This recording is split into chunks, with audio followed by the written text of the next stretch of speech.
Chapter 9. Something wasn't right. It was the day after Halloween, and Holly felt something was off the moment she stepped into the great hall for breakfast. It took a while to pin down her feelings, and even then she wasn't sure. It was more of an absence than a presence. "Something's wrong," she muttered to Becky. "Huh?" Becky replied. "What's wrong?" "I don't know," answered Holly. "Here," she commanded. "Take Sasha." Becky picked up Sasha and Holly stepped back. Immediately, the cocoon of warmth Sasha provided vanished. Now the jumbled student emotions came in much more clearly. Holly tried to sort them. She couldn't tell directions, but she could tell the feelings that were normally present. Yes, she could feel the warmth of the Hufflepuffs nearby, and the cool confidence of the Ravenclaws. The Gryffindors were always a jumble of mixed emotions. That was it. The cold disdain of the Slytherins were absent. Holly looked over at their table. The Slytherins were all seated, eating their meal, but she couldn't feel their usual disdain. "It's the Slytherins," she announced. "What?" asked Ben, listening in. "What's up with the Slytherins?" "I don't know," replied Holly thoughtfully, "but it's like they're waiting for something." "You hear that, everyone?" said Ben. "The Slytherins are up to something. Pass the word. Keep a sharp lookout. Stay in groups and stay safe." The feeling of anticipation continued throughout the day. Not during potions with the Ravenclaws, of course, but in charms. The Slytherins were in an extraordinarily good mood. Holly felt it the instant they walked into class. It wasn't just one or two students, but the whole group. They didn't even get angry when Mark got his feather to float first, earning Hufflepuff another 3 house points. The sense of anticipation remained during lunchtime and seemed even stronger. The anticipation rubbed off on Holly. Even with Sasha, Holly felt nervous and anxious the rest of the day, waiting, wondering what would happen. When Holly walked in for dinner, the Slytherin emotions were so strong they crowded out the rest of the emotions in the hall. Ben saw Holly's face and greeted her with concern. "How's it going?" he asked. "Any time now," said Holly, sitting down. "It's like they're about to burst." Ben started whispering to the other Hufflepuffs, and the whole group braced themselves for whatever was about to happen. Holly barely picked at her food. The waiting, knowing and not knowing, was unbearable. Finally, after everyone had begun eating, and the noise in the hall had quieted, Slytherin Prefect Tom Richards got up and sauntered towards the Gryffindor table. "This is it," muttered Holly anxiously, her eyes following every motion of his swagger. The rest of the Hufflepuffs looked up and watched too. "Hey, Potter!" Richards shouted, loud enough for everyone in the hall to hear. Both James and Albus looked up. Everyone else in the hall turned to look too. "You've been hanging around a lot with that Hufflepuff girl." James's face went white. "At first, we all thought she was a bit too young for you," continued Richards with a smirk, noting the change in James's face. "Then it occurred to us that maybe it was something else, like maybe she's some deep, dark Potter secret, some secret you Potters are ashamed to acknowledge, like maybe a relative you've been hiding away." The whole room went dead quiet after that. James shot out of his chair, wand extended, and turned to face Richards. Before he could speak, another voice rang out throughout the hall. "Oh, please," said a voice loud and clear. It came from a Ravenclaw girl wearing a prefect badge. She had dark skin and long black hair that was fashioned in an elaborate cornrow design near her scalp and hung down below her shoulders in several braids. Each braid had a bright-colored bead dangling from its end. All heads turned to look at her. The girl continued speaking loud enough for everyone to hear. "Holly Wycliffe has been here nearly 2 months, and it has only now occurred to you that she and James Potter are cousins? I thought you Slytherins were smarter than that. Yours must be the only house that didn't know." With that, all the Ravenclaw students returned their attention to their meals and resumed eating. All the Hufflepuffs looked down and began eating. The Gryffindors, taking their cue from the other houses, looked down and started eating. James turned and sat down without saying a word. He, too, started eating. That left Tom Richards standing, without an audience. Immediately, The sense of eager anticipation Holly had felt all day vanished, to be replaced by surprise and resentment. Richards returned to his table and sat down without another word. Holly felt an overwhelming sense of satisfaction throughout the hall. Suddenly hungry, she quickly finished her meal. After dinner, Holly saw the Ravenclaw prefect walking off with Layla, the girl in Holly's potion class. She hurried forward to meet them. "This is Ravenda Vasari," said Layla to Holly by way of introduction. "She's our prefect." "I'm very happy to meet you," said Holly. "Thanks for what you said back there." "It was my pleasure," said Ravenda with a smile. The beads in her braids clinked musically as she tilted her head to look down at Holly. "I've always wanted to take Richards down a couple of notches, and this was too good an opportunity to miss." "But," asked Holly, "how did you know?" "You have been a puzzle to us, Miss Wycliffe, since the day you arrived," began Ravenda. "We love a good puzzle. You arrived a week late at dawn with Professor Hagrid." "Alessa and Cassandra saw you coming in from the tower window," chimed in Layla.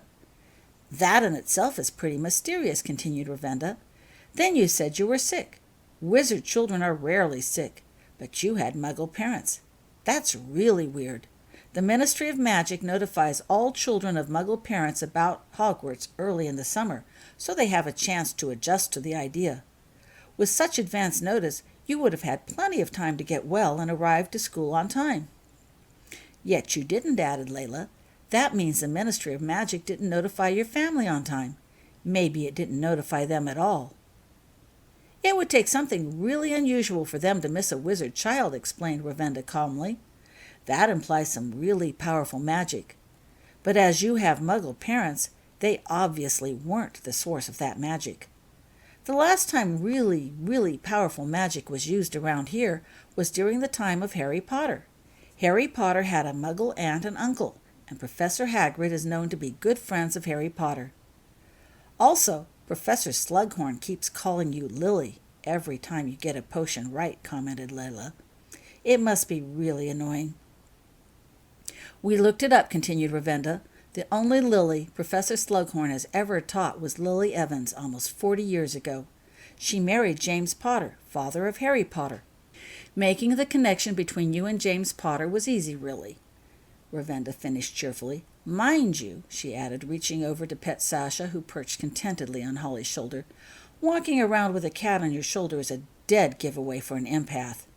Sasha reached out a paw and playfully batted one of Ravenda's dangling braids. "I hope you get your abilities under control before the Slytherins figure it out and come up with some way to use that knowledge.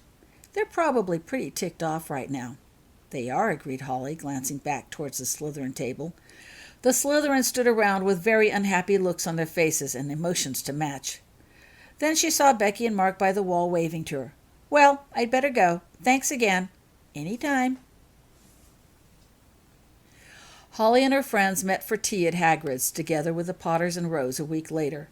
The group discussed the events after Halloween while sipping Hagrid's version of hot chocolate, which looked right and was at least steaming hot.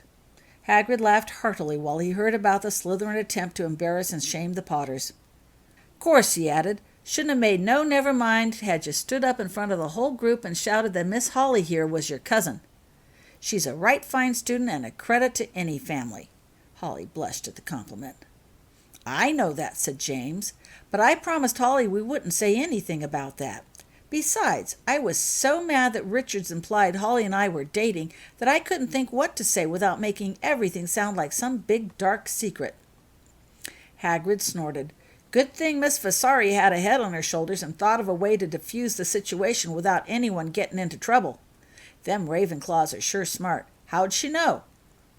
Holly explained how Ravenda and the Ravenclaws had figured out they were cousins. Albus laughed. "They are smart, aren't they? You know," he said, "we didn't tell the other Gryffindors you were our cousin. So I guess that means the only house that didn't know that we were related was ours. Not that we would ever admit that to the Slytherins. Fortunately, the Gryffindors were all smart enough to go back to eating as if they had known all along, which really took the wind out of Richard's sails.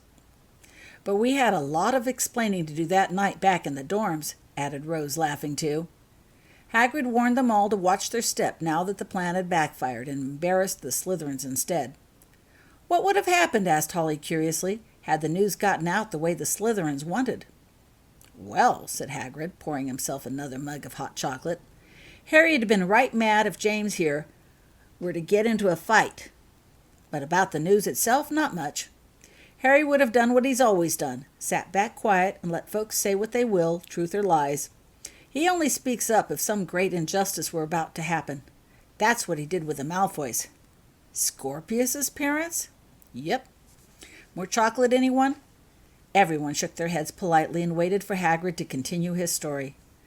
"Well, everyone was all for throwing the whole family into Azkaban prison, especially as you-know-who was using their home as headquarters. But Harry Potter stood up in court and told them that it weren't their fault that Bellatrix, the most devoted of you-know-who's followers, just happened to be Narcissa's sister. Then he said that the Malfoys had had a change of heart, but couldn't get out, seeing as how people who opposed you-know-who tended to end up dead." Hagrid finished his chocolate and then added, "How he knew that is beyond me, but Harry, he always knew what was going on with the Dark Lord."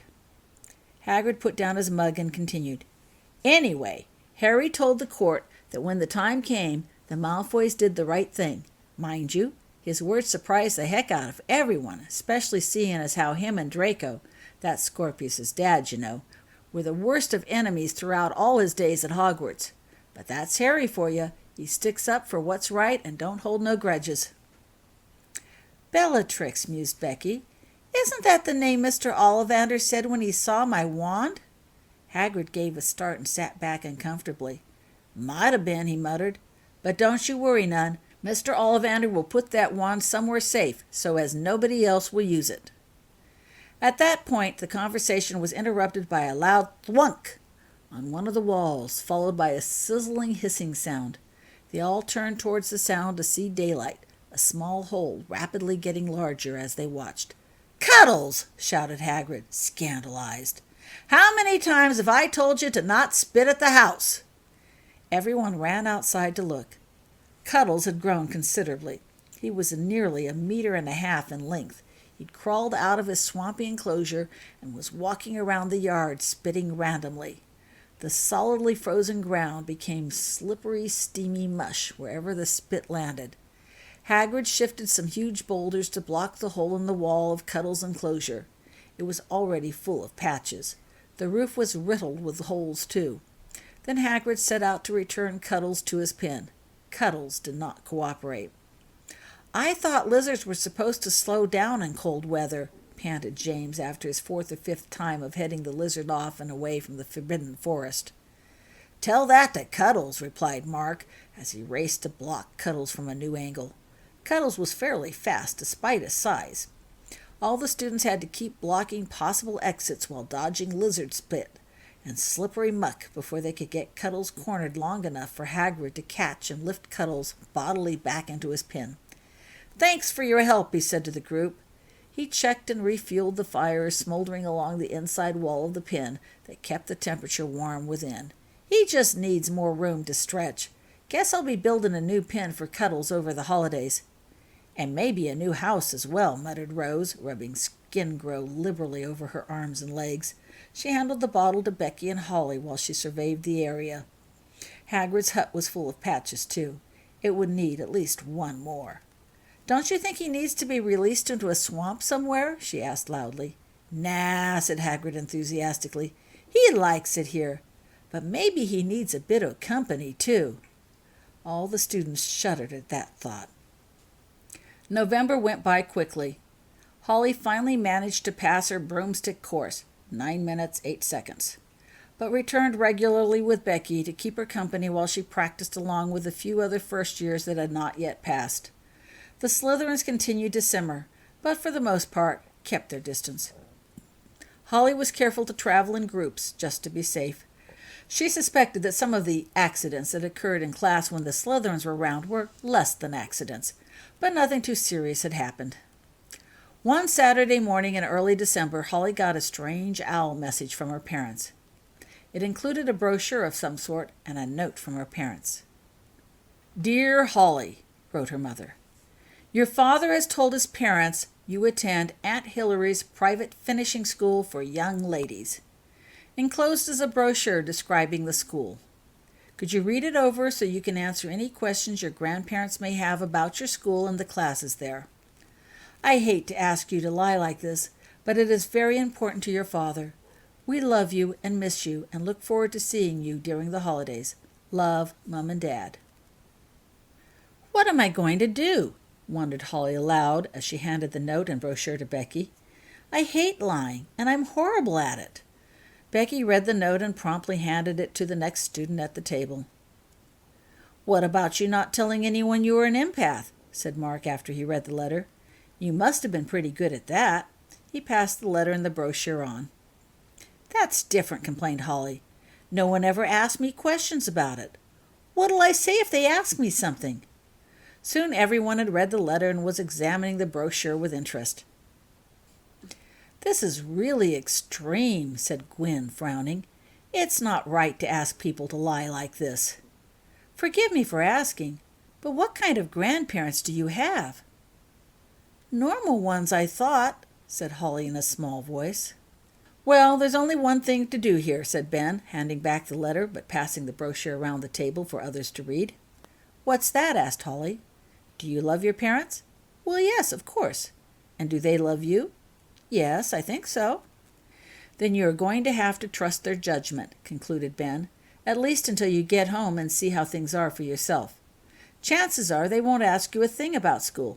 My grandparents rarely do. So the students spent the rest of the morning brainstorming things Holly could honestly say about Hogwarts that also fit the description given about Aunt Hillary's private finishing school for young ladies. It wasn't easy, but they found a few things. The brochure stated the school nestled in the woods. Hogwarts was located, but not necessarily nestled within the woods. They just called it a forbidden forest. This school had cooks that prepared excellent meals. The house elves did prepare excellent meals.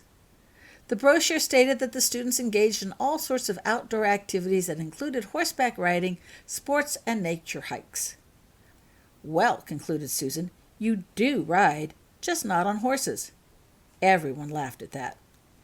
Don't trips to feed the Thestrals count as nature hikes? Suggested Mark.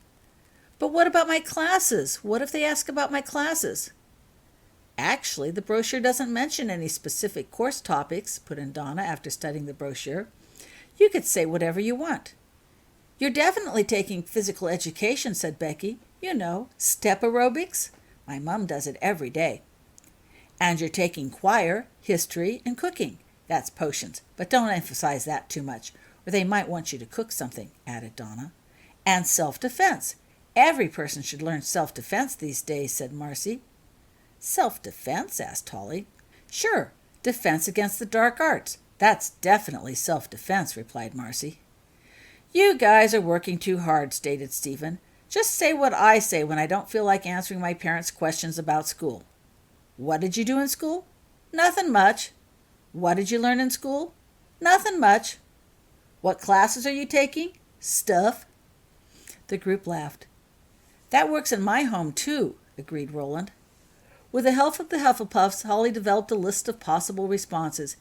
Even armed with things to say, Holly still worried that she would blow it somehow. She spent several evenings familiarizing herself with the brochure to prepare. As the holidays approached, the students became more restless. Most of them were excited at the prospect of going home for the holidays, as was Holly. But Holly was also concerned about the visit. How would her parents treat her after nearly 4 months of wizard school? What would happen with her grandparents? Holly had written the arrival times of the Hogwarts train and suggested her parents arrive late, so as to avoid seeing the departure of other wizard students, especially if her grandparents came along. Holly was also a little nervous about the train ride, since it would be her first time on the express. Becky assured her there was nothing to it, and promised to help her get off platform 9 3/4, whatever that involved. On the last afternoon at Hogwarts, before vacation, Holly made another careful check through her things, packing only non-Hogwarts items to take for her stay. Her parents had asked that nothing related to Hogwarts be visible during her visit. Of course, Holly had to bring her wand. Wands could not be left lying around unattended. And school robes, but she planned to tuck them down under everything else so they wouldn't be found. Madame Pomfrey was certain Muggle emotions wouldn't broadcast as strongly as wizard ones, but Holly packed a bottle of purple potion just in case. The professors had already passed out notices to all first years about how they couldn't practice magic while away from Hogwarts, so at least no one expected her to practice magic while there. Unfortunately, Holly had grown during the last 4 months, and her old shoes no longer fit.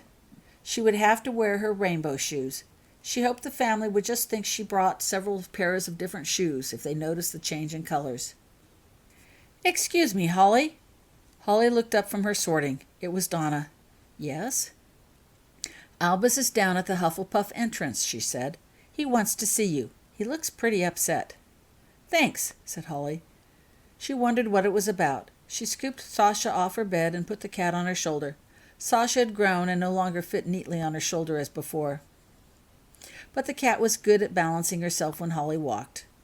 Holly hadn't had much of a chance to visit with the Potters outside of class since tea with Hagrid. What with classwork, tests, choir, Quidditch practice — James was on the Gryffindor team — and Quidditch games, they had all been pretty busy. Albus was pacing the halls next to the steps below the Hufflepuff dorm. He was wearing a winter cloak and scarf. He indeed looked very upset, but brightened visibly once he saw Holly. "I'm glad you came," he said. "I need your help." "Whatever for?" asked Holly. "It's Rose," said Albus. "She's run off." "She has?" exclaimed Holly. "Why?" "Well, we got into a fight," admitted Albus. "I said some things I shouldn't have, and she got so mad she ran out of the dorms, and I haven't seen her since." "I wouldn't worry too much," said Holly reassuringly. "She's sure to calm down and turn up in a while." "That's what I thought," said Albus. "But we had the fight this morning, and she didn't show up for lunch, and no one has seen her since. It's getting late, and she still hasn't returned." "She'll turn up when she's ready," said Holly. "There are lots of places she could be in the castle." "You don't understand," protested Albus. "I checked all her friends, and nobody's seen her. I checked the library and all the classrooms, and she's not in any of those places either. I think she ran into the Forbidden Forest and got hurt or injured or something." "Albus, that's forbidden!" exclaimed Holly. "Why ever would you think she'd go there?"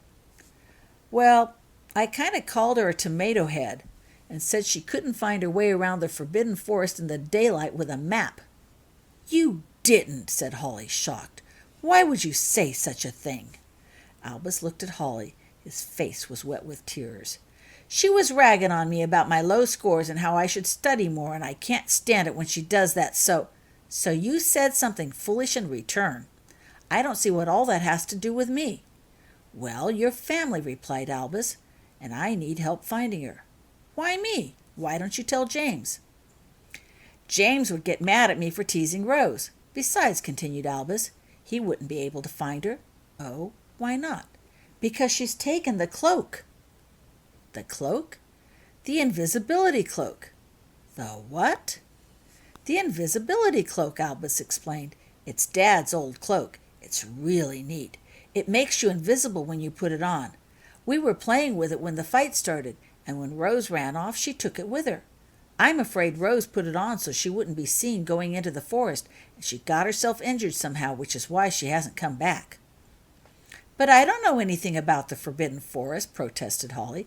"What makes you think I can help?" "Well, you're an empath, aren't you?" said Albus matter-of-factly. "You can sense her." Holly looked at Albus in surprise. "How'd you know I was an empath?" "It was Rose," explained Albus. "She said you collapsed during the broom accident, but you were nowhere near the other students. So she did some research and figured it out. She's really smart. That's why you always have the cat, to block out everyone else's emotions. Please, Holly," continued Albus, "I'm really worried about her. Won't you help?" Holly sighed. "Albus, yes, I can feel things, but I'm really lousy on directions. There's no way I could find her even if I could sense her." "Just try, won't you?" he begged. "Then we'd know if she was out there for sure, okay? And if you can't find her, then I'll go get James. I promise. Please?" Holly shook her head. "This is really crazy, Albus," she said. Albus said nothing, but continued to look at Holly hopefully, his face streaked with tears. His simple faith in Holly's ability to help was overwhelming. Somehow Holly couldn't let him down. But I guess I'll try, Holly relented. Give me a few minutes while I fetch my things. Albus smiled, relieved. Thanks, he said. I'll be right here waiting. Holly ran back into the dorms. Becky looked up when she arrived. She was wrapping last-minute gifts for her family. What's going on? She asked curiously, watching Holly get her cloak, hat, and scarf out. Rose is missing. I'm going to help Albus look for her. Really? Need some help? Holly thought about it. They were going into the Forbidden Forest and could get into serious trouble if they got caught. She didn't want Becky to risk getting into trouble, too. No, she replied. I can manage. We won't be out long. Okay, then. Well, be careful. Becky went back to wrapping. Holly left her dorm and returned down the stairs. Albus looked up when he heard Holly. Come on, he said eagerly. Let's get going. He started trotting down the stairs. You really should be telling your prefects about this, said Holly as she hurried to keep up with Albus. Huh? Albus stopped and looked at Holly. His face showed surprise at the suggestion. Why would I do that? So they can organize a hunt or something. Prefects don't do that, said Albus, continuing down the stairs. They're just there to try to keep you from breaking the rules. And Rose has already broken the rules. I don't want her to get into any more trouble. Holly sighed and shook her head. That wasn't the way her house prefects worked. They had just reached the bottom steps and were heading out the main entrance when a voice rang out. Hey, Albus! It was James. The two of them stopped. James hurried to catch up with them. Have you seen Rose? Albus looked at James. No, he said.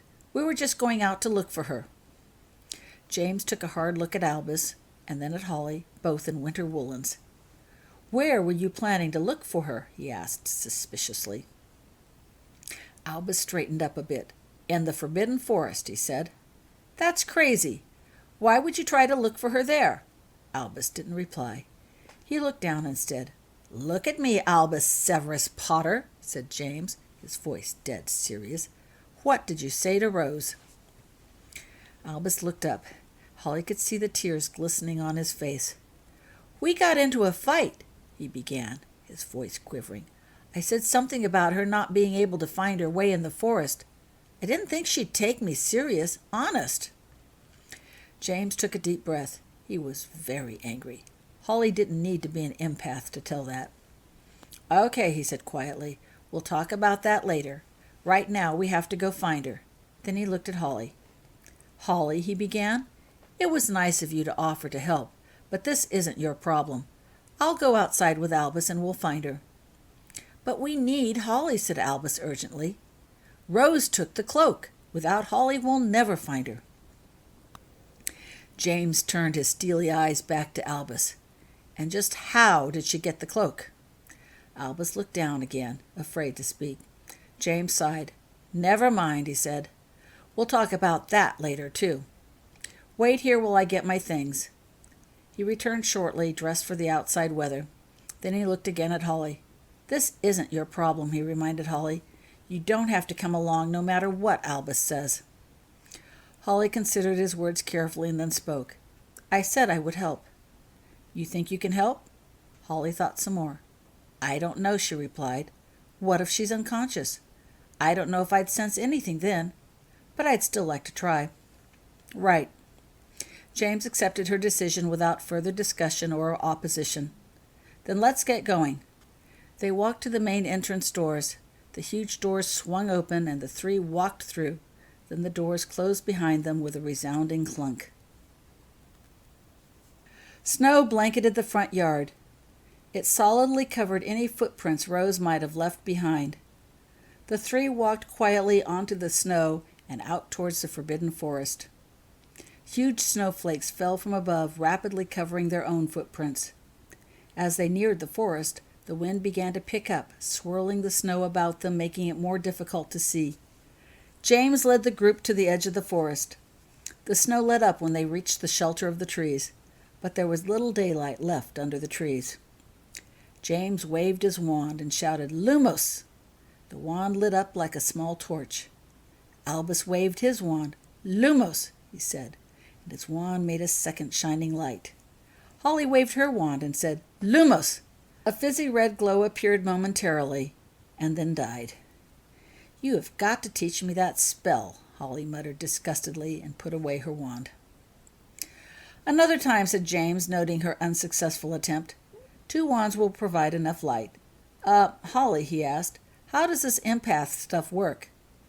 Holly pulled Sasha out from under her cloak. She started to put her on the ground when she noticed how wet and muddy and cold it looked. "Here," she said, giving the cat to Albus, "you hold her." Immediately the motions around her became more intense. Holly closed her eyes and tried to focus. What did she feel?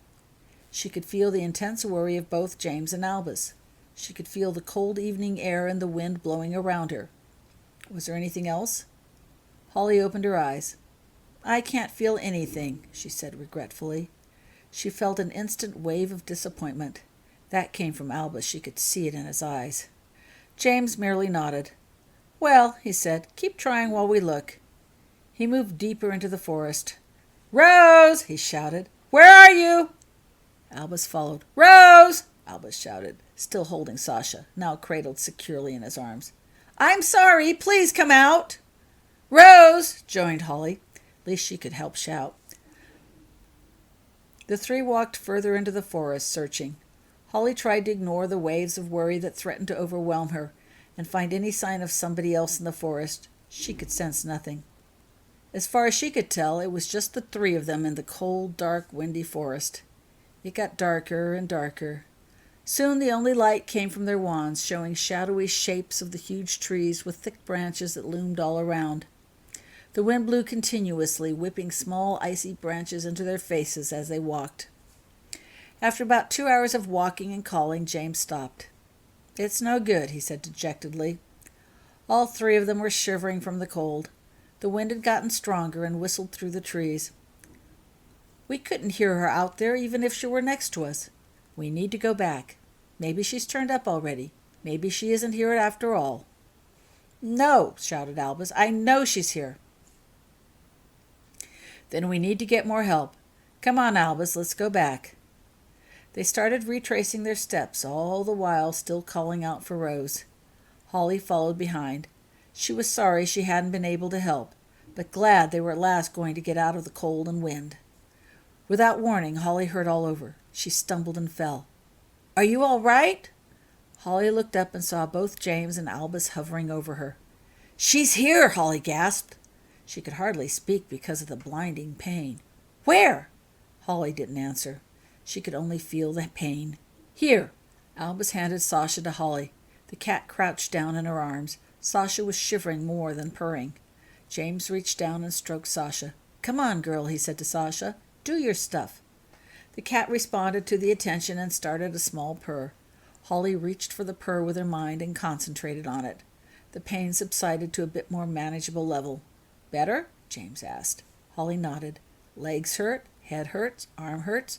Holly began cataloging the injuries. "But where is she?" asked Albus. "I don't know," snapped Holly. "I'm lousy at directions, and it hurts too much to think." "We'll try," pleaded Albus. "We'll never find her otherwise." "Come on," said James encouragingly. "You can do it." Holly reached down and stroked Sasha. The cat settled into a more comfortable position and strengthened her purr. It helped, but not a lot. Holly closed her eyes. She focused on the purr. She tried to think of all the things she'd learned about determining direction. She considered the emotions she could identify that were nearest, worry and concern. That belonged to Albus and James. Holly knew where they were standing. She assigned those particular emotions in their direction. Now for the pain. Where did it originate? If she had to guess... Holly opened her eyes and pointed. "That way," she said loudly, adding in a smaller voice, "I think." "You stay with Holly, I'll go look," said James, and he took off in the direction Holly had indicated. Albus and Holly waited anxiously. Even if she were wrong in the direction, they now knew Rose was somewhere near. After what seemed like an eternity, James returned. "She's there," he announced. Both Holly and Albus breathed a sigh of relief. "But she's stuck under a branch. I'll need help getting her out. Come on." James put an arm under Holly's shoulder and helped her to stand. "It hurts to move," complained Holly, clutching Sasha in her uninjured arm. "I know," acknowledged James, holding her up while they moved. "Just remember, it isn't your leg that's broken." Even though it hurts, it'll still work." The three carefully made their way through the trees to a huge fallen branch. James led Holly down on one side of the branch. Sasha curled into Holly's lap. The pain was much stronger now, despite Sasha's help.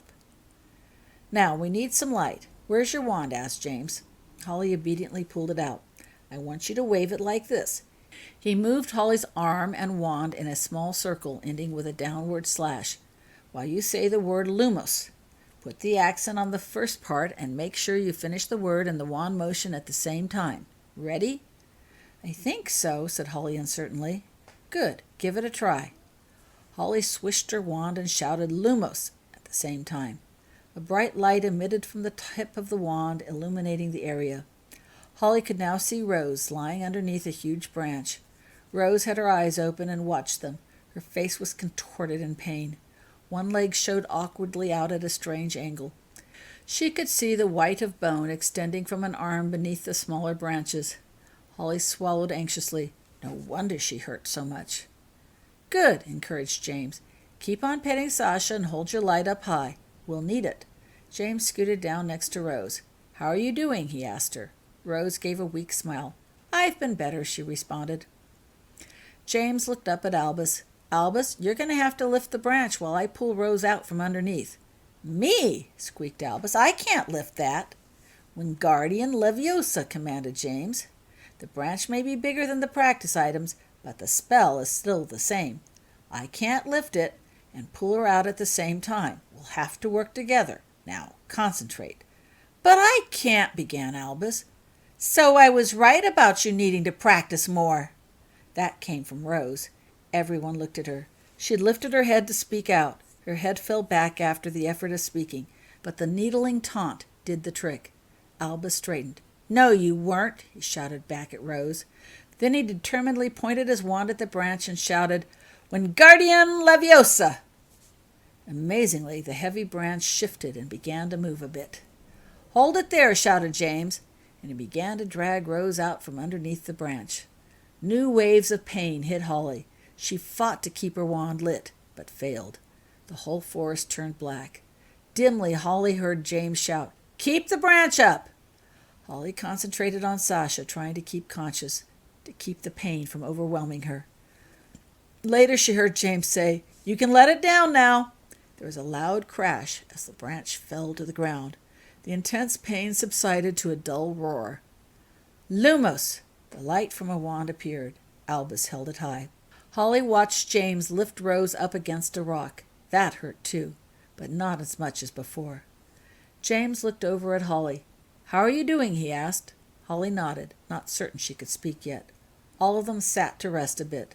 The hard part, getting Rose out from under the branch, was over. "Look," said Albus, pointing to the break in the branch. One side had a ragged break. The other side looked like it had been eaten away by some disease. Lighting his own wand, James walked over and examined it closer. "Lizard spit," he pronounced. "Guess we know where Cuddles has been." "That settles it," said Rose weakly. "I am definitely taking Cuddles off my Christmas gift list." Everyone smiled. "Okay, everyone," said James, pocketing his wand. "Let's get out of here." He placed his arm under Rose to help her up, and Albus moved to assist. Holly remained seated, bracing herself for the inevitable pain that would happen when Rose tried to move. Once Rose was up, James looked over at Holly. "Come on," he told her. Holly shook her head and remained seated. "I can't," she said. "Even with Sasha, I hurt too much, and it'll hurt even more once you start moving. Go on, and I'll follow behind when it doesn't hurt so much." "You can't do that," protested James. "You don't know your way around the forest. You could get lost." "Then I'll wait right here. Get Rose to safety and then come back for me. It's going to take two of you to do it. I'll be fine once Rose is away from here." Holly waved her wand and shouted, "Lumos!" Her wand lit up brightly for a second time. "See? I'll be fine." She settled herself down for a long wait. Both James and Albus did not want to leave Holly alone in the forest, but Holly was equally determined to not move. It just wouldn't work. She couldn't block out Rose's pain enough to walk unaided. "Put the cloak on her," said Rose. "Huh?" James looked questioningly at Rose. "I said, put the cloak on her," she repeated. "The invisible one." "Dad's cloak? Why? Asked James, confused. Just do it, said Rose, gritting her teeth because of the pain. James left Rose leaning against Albus and walked over to Holly. He pulled out some sort of cloth from under his robes and draped it over her. Almost immediately, all the pain vanished. Holly was still cold and wet, but she didn't hurt like before. Better? Asked Rose. Yes, much, replied Holly, surprised. Then let's get out of here. The four slowly and carefully made their way through the forest. James and Albus supported Rose between them. She leaned on their shoulders and hobbled forward. Holly held her lit wand high for the other three while wearing the invisibility cloak. Progress was slow. It had to be a very painful trip for Rose, but Holly felt none of it. Periodically, James would give directions. Turn left here, that way. Holly would have never gotten out on her own. Finally, they reached the edge of the forest. The wind still blew, but fortunately the snowing had stopped. They made their way slowly back to the castle. Holly extinguished her wand and tucked it away when they reached the steps. The huge doors swung open as they reached the top step. A blast of warm air greeted them as they all walked inside. "What are you doing outside at this hour?" Everyone froze.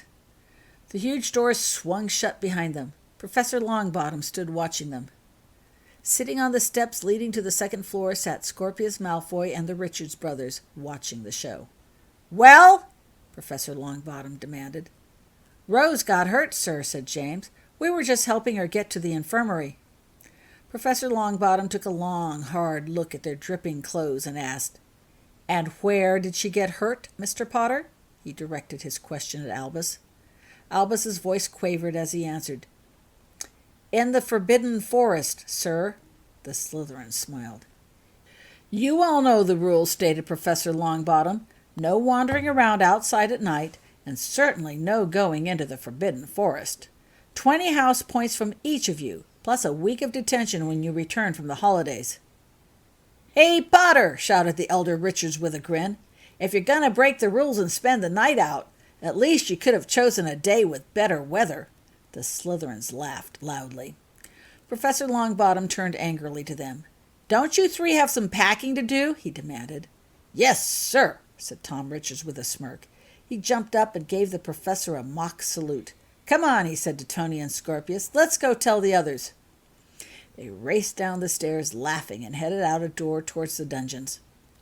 Professor Longbottom watched them leave and then turned back to the dripping students. "Let's get Rose up to the infirmary," he said. "You can tell me what happened along the way." "Yes, sir," said James. The three started up the stairs with Professor Longbottom, leaving a dripping Holly still standing at the front doors. With a start, Holly remembered she had the invisibility cloak on. And it really worked. No one had seen her enter. No one had noticed the growing puddle of water that marked where she stood. She also realized with certainty neither Rose nor the Potters would ever breathe a word of her presence, leaving her free to go back to her dorm without consequence. Without thinking, Holly raced up the stairs, catching up with the others. "That's not fair," she blurted, taking off the invisibility cloak. Immediately, all the pain of Rose's injuries returned. Holly collapsed in agony. Professor Longbottom turned in surprise. The others stopped also. "Get that back on," commanded Rose weakly. "It's bad enough that I have to hurt without you hurting too." Holly dragged the cloak over her body again, becoming invisible, but immediately feeling much better. Professor Longbottom, looking at the growing puddle of water on the floor. "How about we take Miss Weasley to the infirmary now, and, Miss Wycliffe, why don't you change out of your wet clothes and meet us there in about half an hour, okay?" "Yes, sir," said Holly meekly from beneath the cloak. She lay still under the cloak for a long time, making sure everyone else was gone before standing. Then she took off the cloak. Immediately she felt the usual mix of school emotions surrounding her. Sasha jumped out from one of the sleeves of Holly's robe and leaped onto his shoulder, returning to her usual perch. She began purring loudly, clearly happy at the relative warmth of the castle. Holly returned to her dorm. As usual, the judge in the portrait demanded a password. Holly provided a knock-knock joke she had saved up for emergencies and entered amidst his laughter. Becky was sitting in the common room reading a book. She looked up at Holly's arrival and gave a smile of relief. "Oh, good, you're back," she said. I was getting worried. You missed supper and all. Is everything all right?" "Yes," said Holly briefly. "We found Rose, and they've taken her to the infirmary." "That's good," said Becky. "I'm going to change out of these wet clothes and go visit her. I'll tell you about it all later." "Okay, see you." Madame Pomfrey met Holly at the door of the infirmary. "How are you feeling?" she inquired. "Fine, really," replied Holly. "Just a little tired." Madame Pomfrey stared at Holly directly in the eyes. "All right," conceded Holly. "A lot tired. But I'm fine otherwise." "Mr. Potter tells me you located Miss Weasley on the first try," stated Madame Pomfrey. "Is this true?" "I suppose. But I was just guessing, really." "We'll see about that. When you come into the infirmary," Madame Pomfrey directed, "I want you to tell me which bed Miss Weasley is in. Ready?" "I suppose." Holly entered the infirmary. All the beds had curtains around them. Not a sound could be heard. "Right," said Madame Pomfrey. "Which bed is she in?" Holly closed her eyes and concentrated on the feelings. Rose was certainly there. She could feel the now healing bones. She wasn't alone either. But where? Holly opened her eyes and pointed. "That bed," she said. "Why don't you go look and see if you're correct?" said Madame Pomfrey. Holly went to the bed and pulled back the curtain. "Hello, Holly," said Rose with a smile. "Nice to see you again." Holly smiled. "You too," she said.